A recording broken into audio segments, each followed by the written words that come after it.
Hello, hello. I'm seeing that I need to move the camera a little bit.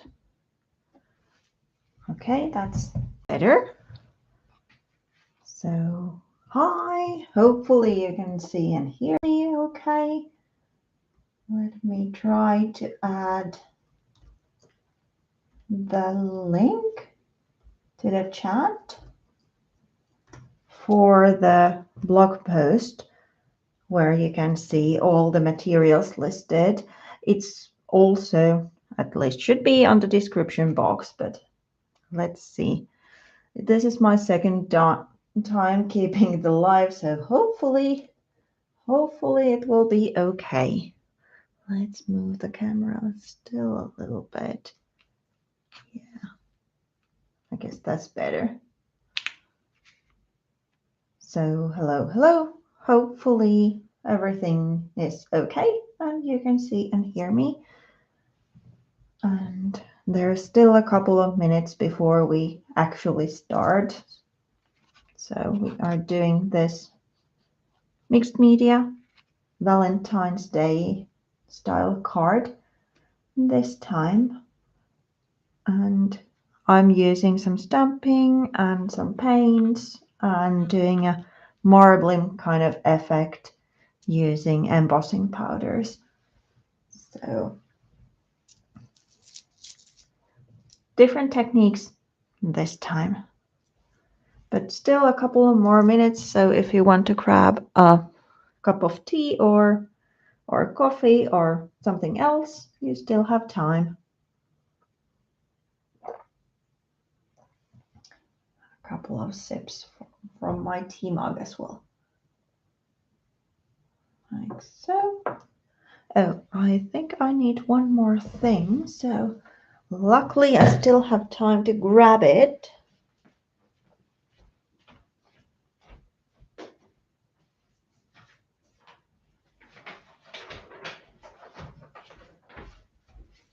Handy thing, a folded piece of scrap paper, because, well, embossing powders are then more easily poured into their little jars.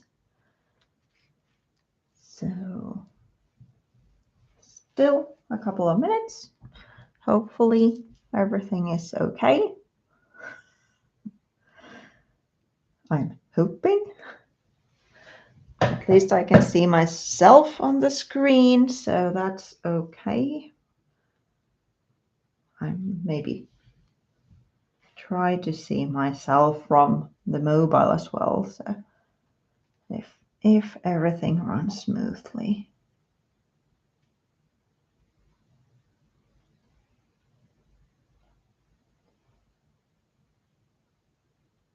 Maybe I should have waited a couple more minutes before going live, so there wouldn't be this wait. But if you have any questions, I can now answer them while we are waiting.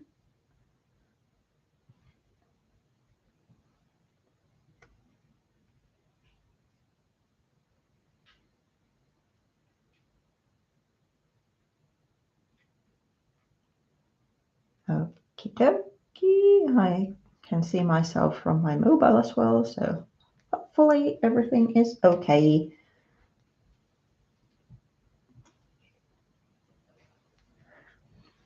If I saw correctly, today is kind of a very lively day because there are several lives going either on at this time or then afterwards or thereabouts.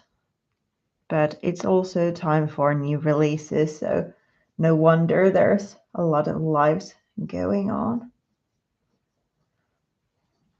But me, I'm with the Valentine's styled theme today. And well, it's 8 o'clock here in Finland, so time to start. And let's get started.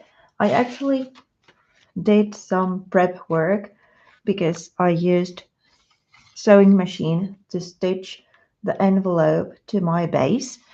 And well, if I put sewing machine on top here, you couldn't see anything. So I prepped that. So it's just a used envelope stitched on top of a card base. Nothing too fancy about that. I did add a piece of double-sided tape here, but not in the edges, because then the needle of the sewing machine would get all sticky. So it's easier then to have the piece secured somehow a little bit and then just use the stitches to keep it in place. So the first layer I'm doing, it's just some acrylic paint on top of the envelope. I'm using 2 colors of Fresco Finish paint, Toffee Apple and Lily the Pink. That looks like a snowman actually at the moment. Trying to get just a teeny tiny touch of paint so I don't get too much there. And then I'm using just my finger to spread the colors. I'm using 2 colors to get a little bit more variety to the paint than just using one, like so. Let me clean my finger quickly. And then let's do some splashes.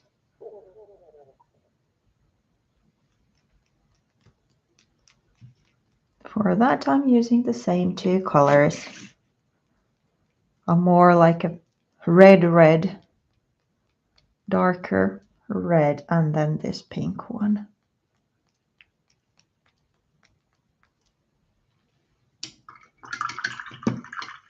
Here we go.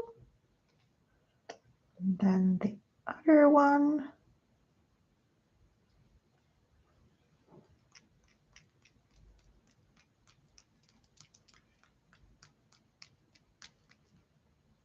I just can't finish a project without splashes. Oh, well, this is just starting, but still need those splashes there. It's also a great way, I've said it before, to mask the transition between the treated and untreated areas.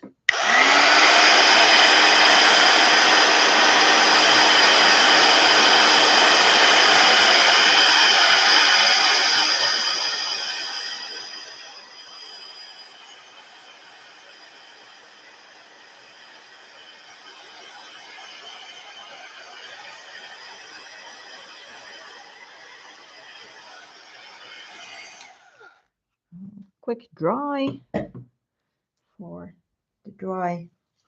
Mostly the splashes because the bigger area is already dried. And then some stenciling. Again, using the same 2 colors. One just for the stenciling, the darker one. And then I'm soon using the other one as well, but with a different thing. I'm first dabbing on top of the stencil in a place where I don't actually want the color to get through to the base, just to get the paint more kind of evenly spread to my little sponge so it won't bleed that much. This is just to add a little bit of visual texture to the background. If I show you the finished piece, you really can't see the stenciling that much. There's a hint of that showing there, but mainly it's underneath it all, but it's still might show. And to me, it's all about the process as well. So there is something happening in the background. And then to make it all splashy and matchy. What's the word I was actually looking for? I'm going to paint a piece of cardstock with the pink. And that's for these flowers I'm doing later. But it's nice to have the same color scheme throughout. Of course, I could use a pink paper, but this way I can use just regular white paper and it will definitely match with my color palette as it's the same color. I could use my finger again to spread the paint, but in a bigger area it's a little bit faster to use a flat big paintbrush. It doesn't have to be perfect because there can be touches of the white showing as well. Gives another kind of visual texture there. Just a hint. I'm thinking that's enough. Of course, we can then do another piece if needed. So let's just move this aside for a while to dry, as we don't need that yet. And we can move this one to the side for a while as well, because now I'm making the embossed heart. For that, I'm using a sturdy piece of cardstock as the base. And then I'm just cutting a heart out of it. Let's see, hopefully this will turn out to be heart-ish shape, at least in the first go.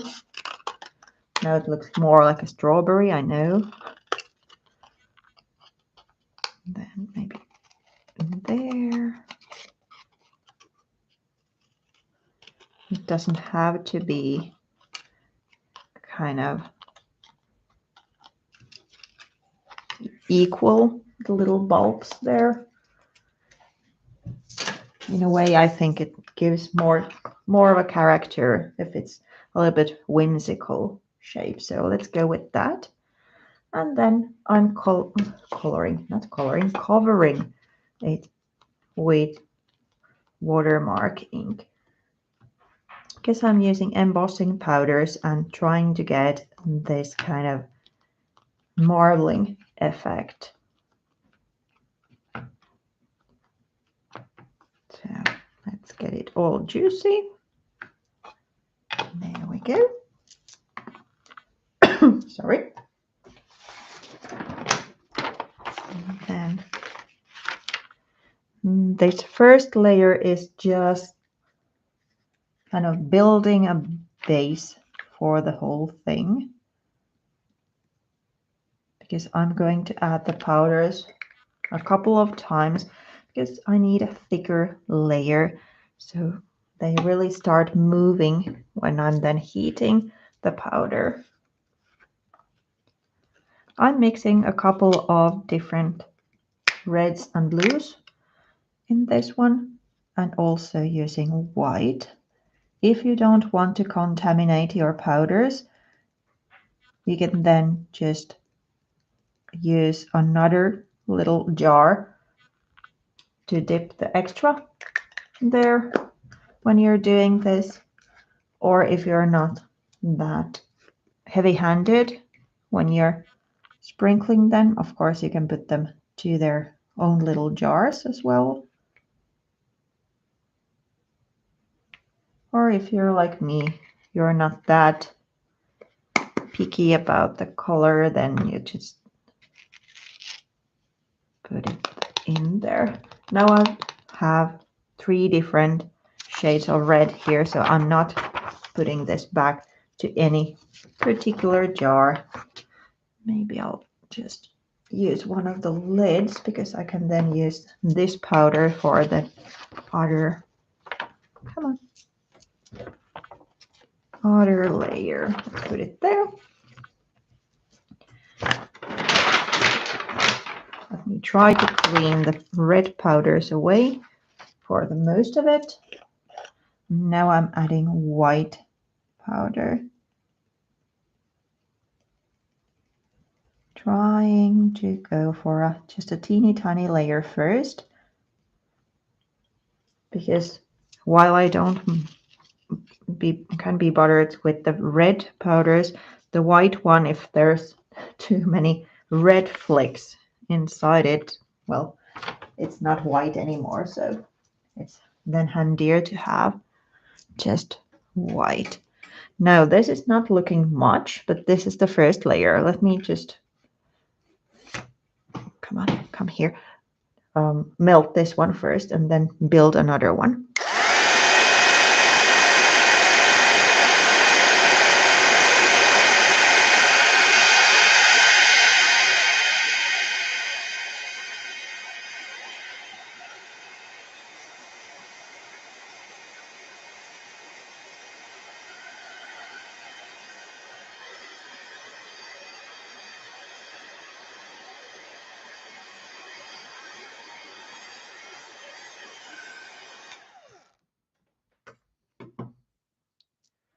So the first layer done. Quite a long way from this one to this one, but it's getting there, I promise. So waiting for just a teeny tiny amount of time for this to cool down, and then another layer. That one in the sample card, it has 3 layers. So this is the second one, and then we're going to do it one more time, because when I'm building height, like a thick layer, the powders will start moving like in connection of each other in a way. So now I have, for example, red underneath and white on top. Oh, it went all blurry for a moment. Sorry about that. And in here, I then have red on top and white underneath. So when I have a thick enough layer, they will start really create that marble kind of effect because they start moving. One of the ways, because I'm using these Ranger embossing glazes, so they are translucent, or yeah, translucent powders. Hi, Mary. But whoopsie daisy, if you're using opaque powders, then another way of creating this is overheating the powders, because the opaque embossing powders have white in them. And when you overheat them, what happens is that the white starts to show through. And then you get the marbling effect without adding the white powder. But as these are translucent powders, I need to add the actual white in there in order to get the powders a little bit marbling. And what also, when you have a thick enough layer and you kind of overheat the powders, for example, here you can see the brown tone emerging, and it's from these pink and red powders, but kind of maybe the powder is breaking up into parts or something, but I really love the effect. Now let's melt the second layer.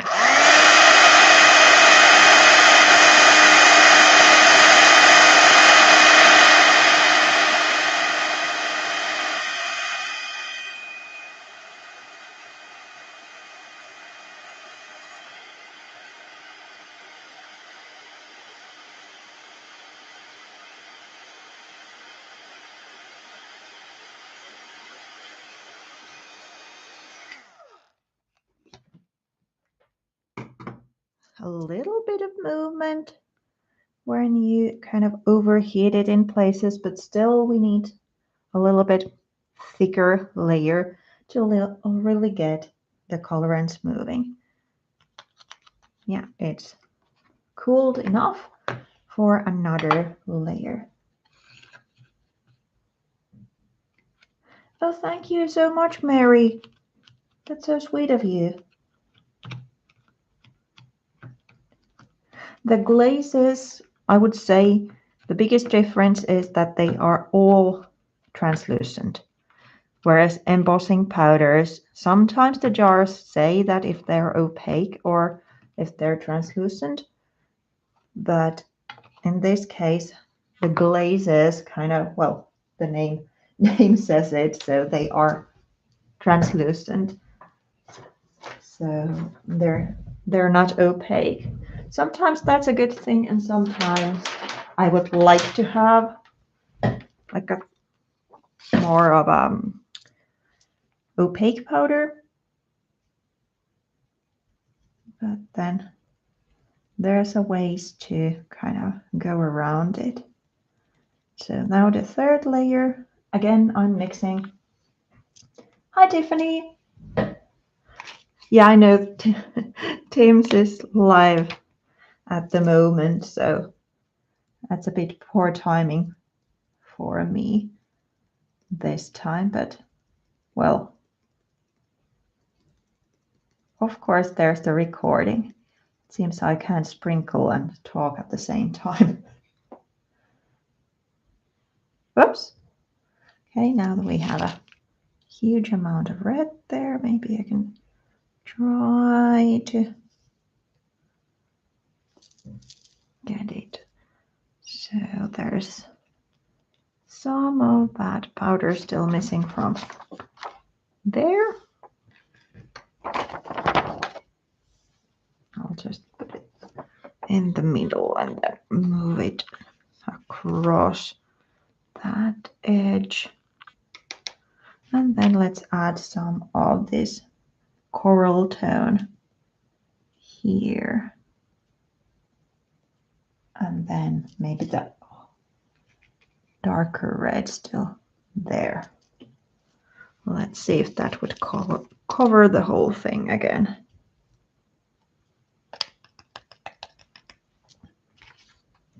So now we should have a thick enough layer for the marbling effect. Let me quickly grab some tweezers.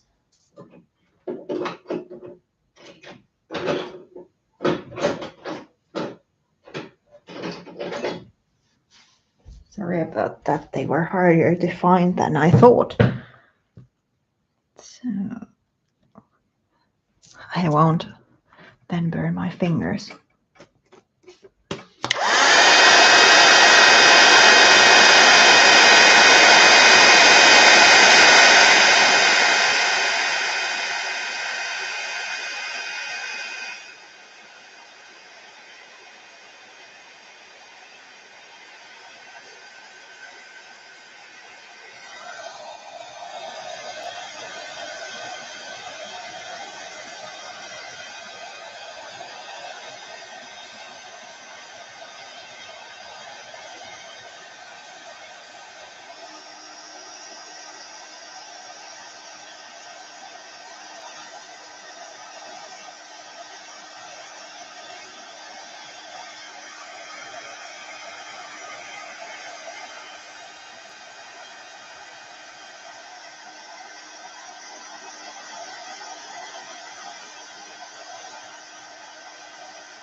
I hope the camera catched it. I tried to put it kind of closer to the camera to show you how it starts then moving.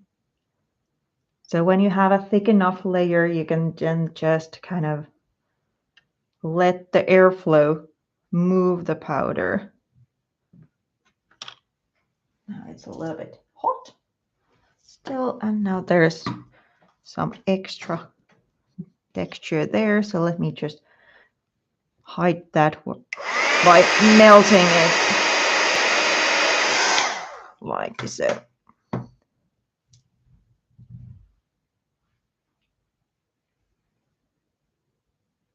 This may take a while to cool, so let's put that there and then close the embossing powder jars because we don't want those to be all over the table.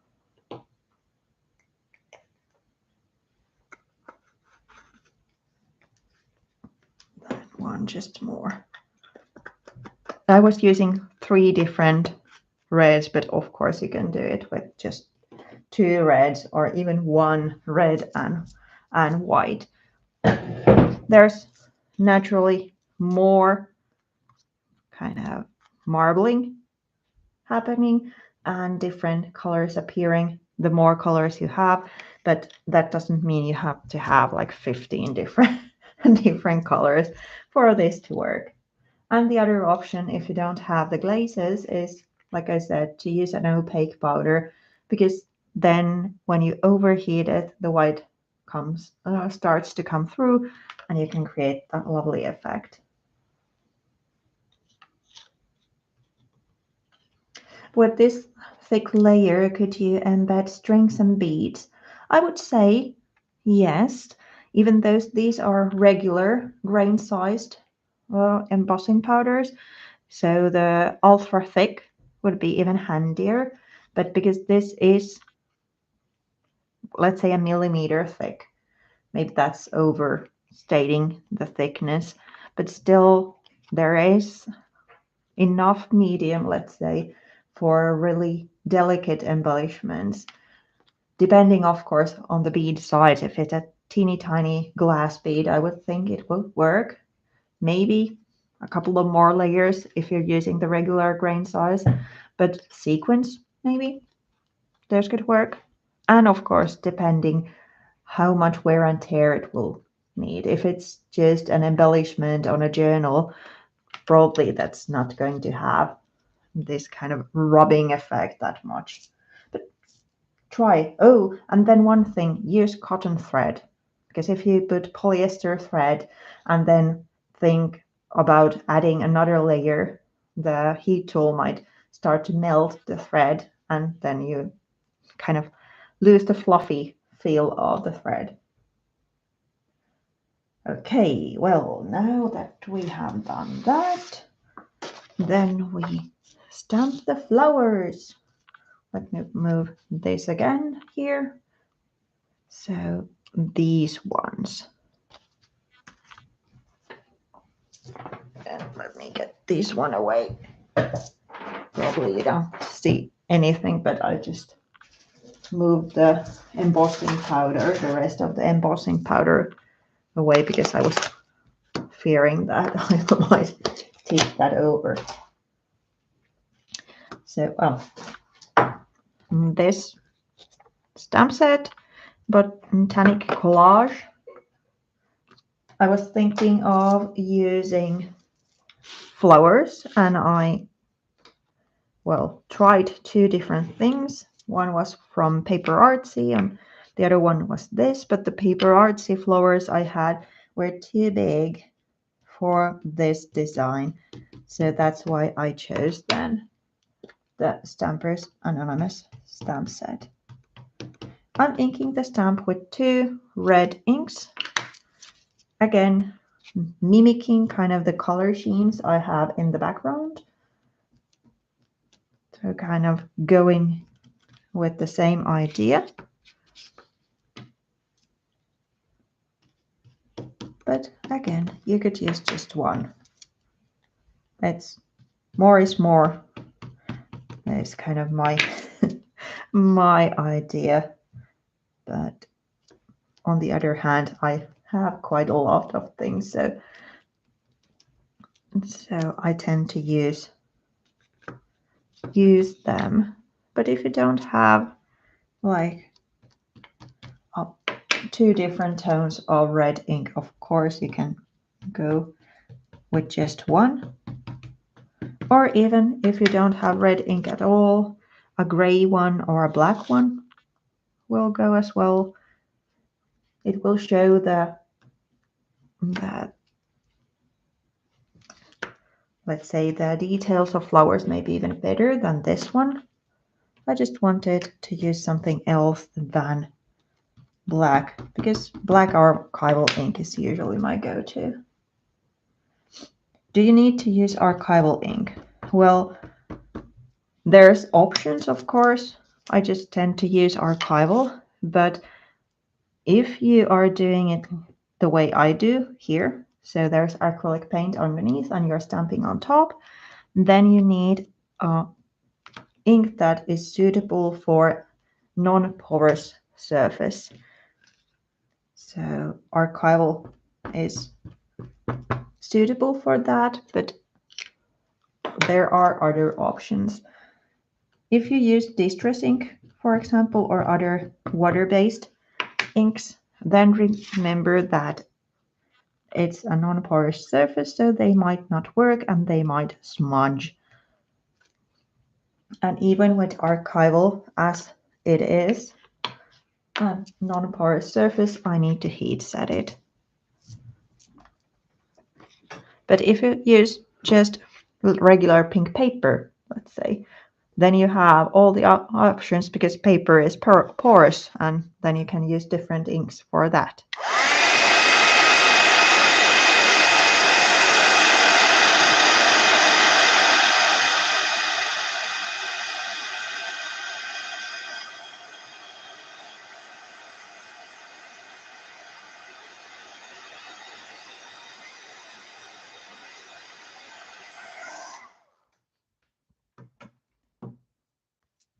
Excellent question, by the way, about that ink. Yeah, I think it's okay. Archival ink dries quite fast on top of porous surfaces, and for that you don't need a heat tool. But if you use it on top of non-porous surfaces because it's suitable for those, then you might need the heat tool to dry up the process, but also to make it stick. Then let's do the little heart. Again, let me show.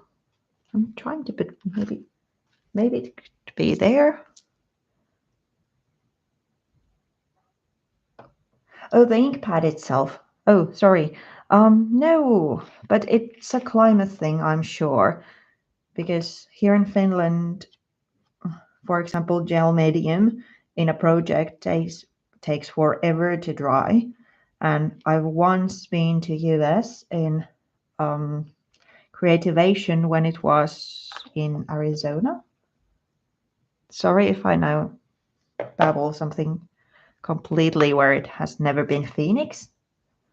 But anyway, where I've kind of accustomed that it takes ages to dry. And in such a warm and, well, dry climate, it dried so much faster. So the climate really affects things. But now I find, well, these I haven't re-inked ever, the red ones, because I don't use them as often. But the black ink pad I've re-inked, what I would say 5 times. But only I'm thinking the dryness then is caused by me using that much.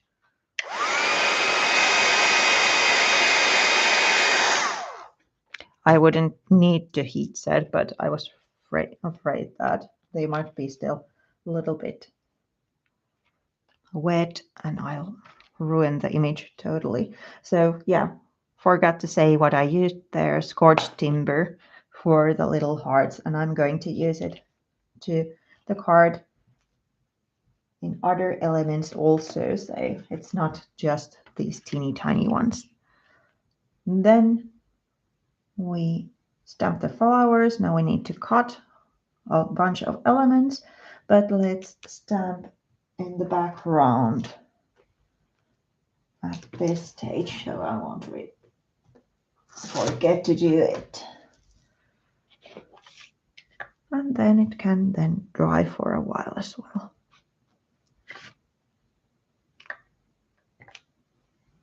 Just a little texture. So I'm not trying to get the butterfly, I'm trying to add the text just to the card.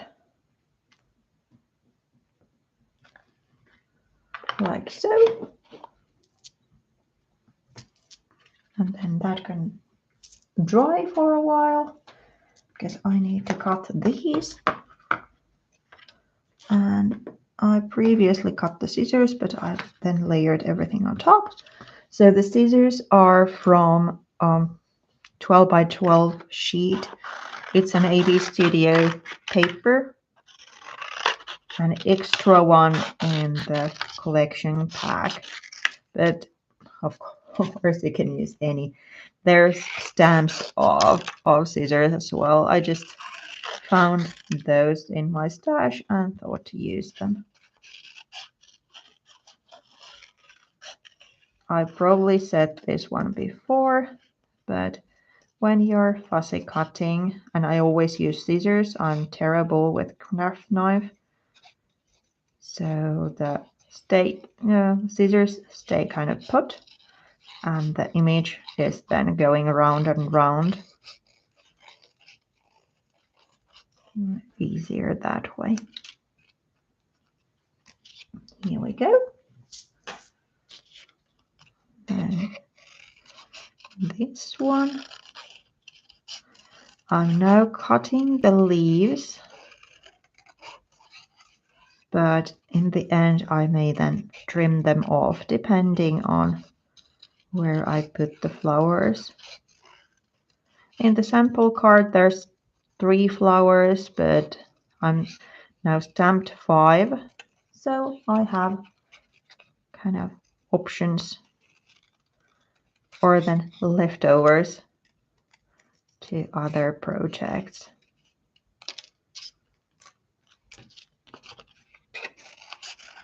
One more.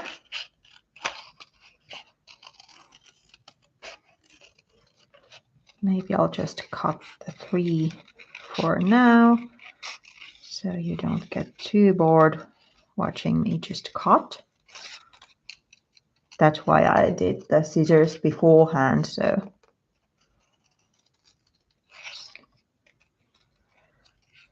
something would be cut. And then the little heart. The heart stamp is self-made, a little textured heart.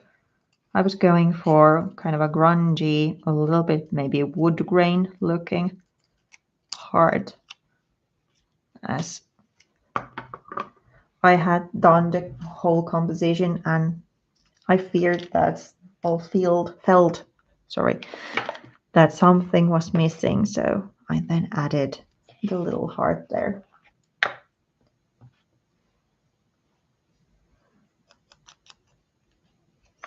And let's ink the edges.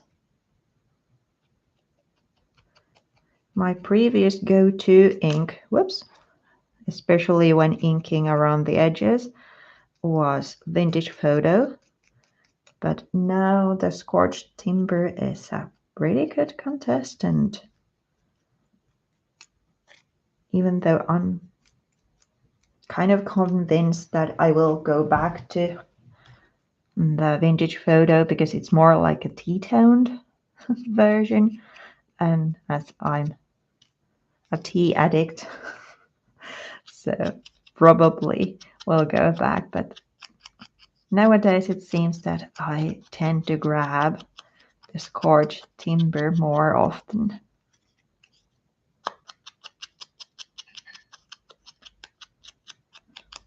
Just a teeny tiny touch to the flowers, not wanting too much of a brown effect to those. Here we go. Then which frame to use? I'm guessing I'm going with the more ornate one. This is also from A.B.Studio, a die cut pack. If you don't have exactly the same, there's plenty of different frames available, and it could be a chipboard frame as well. I'm using foam tape to adhere it, so chipboard frame would go nicely.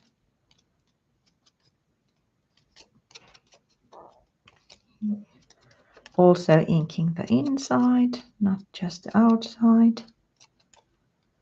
Then what else do we need to ink? We need to ink the photo.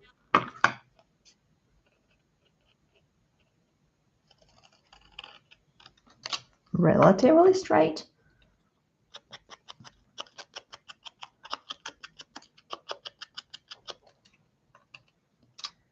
And then where's the heart? Underneath everything. This ink won't stick to the embossing powder, but it will stick to the edge of the cardstock. So I'm still going through the heart as well. There's some ink here on top, but as you can see, when I run my finger through it, it will then disappear.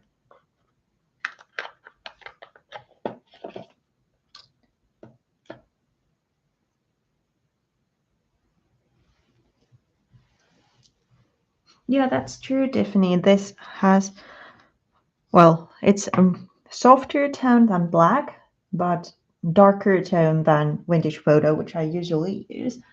And I really love the kind of a coffee. It's a little bit colder brown. Sorry, and I also agree with you that that would be a great archival ink color as well. So now, where did I here? Let me dry this because, as you can see, unabsorbing. Okay, now I can't speak anymore. Unabsorbing surface, so the water-based ink is still wet.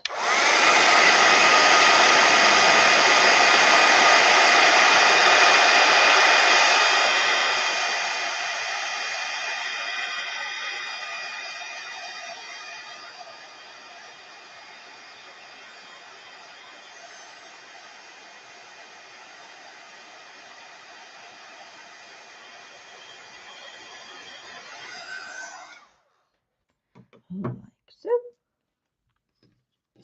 Then let's move these elements to the side for a while. And then I'm needing a pencil and just a couple of swirls there to kind of lead the eye in, but also they mimic the thread coming on top. And then let's see the florals we have. I'm thinking I'm doing the same thing as I did with the sample. I'm kind of trying to highlight the shape a little bit. So I'm kind of drawing in the petals. Also adding a teeny tiny touch of my own for the blooms.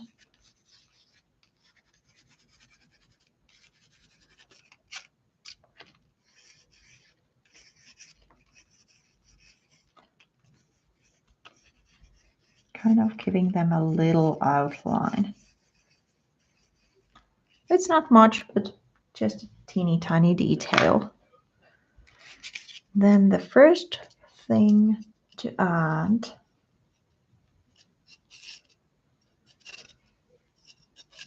is the thread. So this is just sewing thread. And that's not delicately put there, just a kind of a heap of it, like so. And then the frame, and for that I'm needing the foam tape.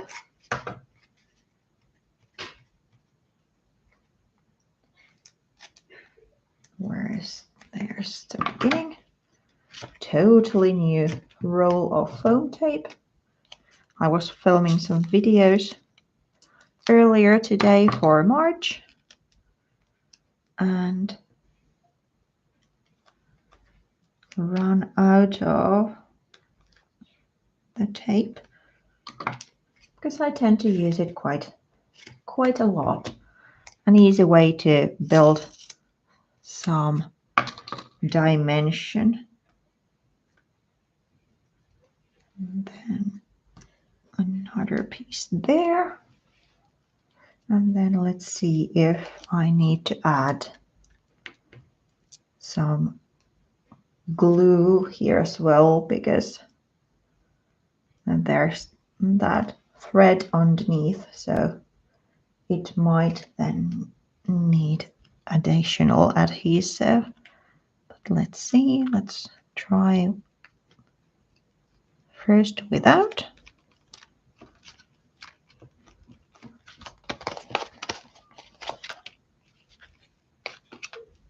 Yeah, it's sticking there. Enough of the tape grabbing to the base and not just on top of the thread. Then we will add, whoops a daisy, the heart. Then this one and some of the florals. But let's first add the bigger heart. For that, because it's going to be on top of that frame, we need to add the foam tape underneath it as well.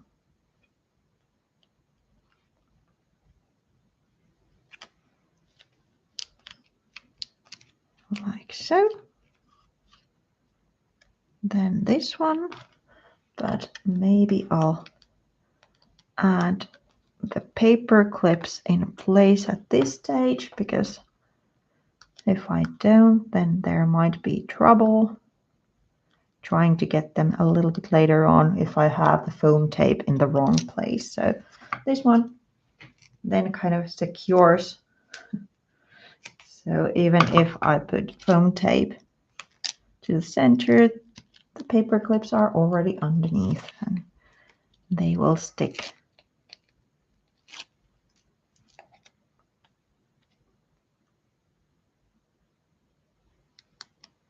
Let's put that one there. Then the scissors would go here, needing just a teeny tiny. Maybe actually now that I cut that, I will try to cut these as well. Get rid of that white. If you're handy with a craft knife, then cutting these kind of openings is so much handier with those than scissors, because I usually do so that I then cut a little kind of snip through the area and then use scissors, because like I said earlier, I'm just terrible with a craft knife. Way more handy. Of course, it would be probably just learning, using the knife a couple of times to get the hang of it, but I'm just so much faster with the scissors. Kind of following the same composition I have there, so adding a couple of these florals. This one ain't secured yet because thinking, oh yeah, that one needs to go underneath. Then I had here one more floral. I'm thinking one layer of foam tape for that, to have this kind of a little layering effect. So it's a little bit further down this time, this floral. And then let's move that one above it. Yeah. Now that one isn't secured, and I don't have my craft glue here. Another thing, sorry.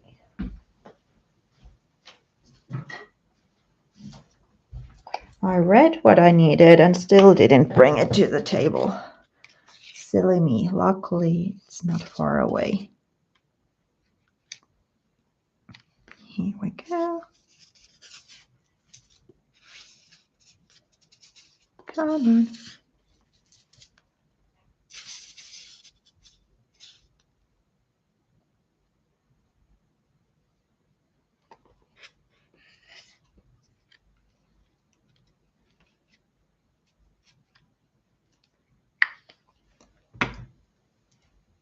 It could be something else than scissors, this element. I just thought that, well, I like old scissors. I love their shape, but also I wanted a kind of a horizontal line to emphasize the shape of the card. So the scissors gave a perfect shape for the place. Then the little self-made heart.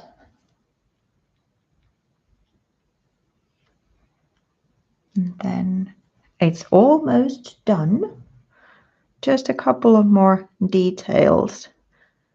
There's the little sentiment there and then some epoxy stickers. For the sentiment, I used Christmas versions.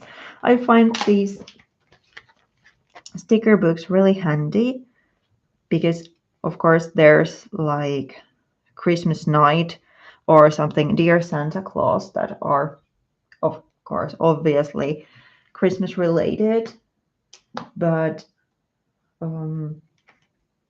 maybe I used for this card are hearts filled with cheer, because that one goes nicely also to Valentine's Day or any other occasion for that matter. Do I put it here or here? Maybe I actually put it now here. And then I need a teeny tiny foam tape piece for the rest. I usually use these stickers as they are, but for example here when it's coming on top of a layered surface, it actually would make a lot of sense to put that on a piece of cardstock, cut it out, and then add it here, rather than just juggle with the teeny tiny piece of foam tape. Then as the last touch, it seems my stickers are underneath the camera. So a couple of stickers still to finish. Maybe I'm going drastic with this one and using the brown ones, echoing that brown of the stamped heart and the scorched timber with these. So it's still kind of matchy, but a different color. Then one here, and let's do one more. Do I follow the, maybe I'll follow the construction of that one totally and put it here so there's a triangle. Tiffany says that I make it look easy. Thank you. But it's also, I have this one previously made, and also I make it easy for myself, let's say, because I don't ponder. For example, I just stuck that one there because there's, of course, almost infinite number of options where to put the elements. But when you just put something down, you have to work around it. And that, I hope, makes it easier. At least for me it does, because it limits my options. I then have to follow through what I've done. So there we have. Now there's 2 Valentine cards. This one I just finished with a little bit more white on the heart showing. And then this one, that was the sample. Thank you, Mary. Layering is so fun. If a longer time making the choices of the composition or the elements works for you, then by all means go with it. We are all different, but for me, using a lot of time for the decision making isn't what I enjoy. I enjoy putting things together, so it's just and done. So thank you so much for coming. I hope you find some inspiration from this, and I'll be seeing you next month with another live, but there's a new process video coming every Friday on my channel, and I'm just in the midst of editing the January, February, March ones. So hopefully we'll be seeing online or maybe in real life.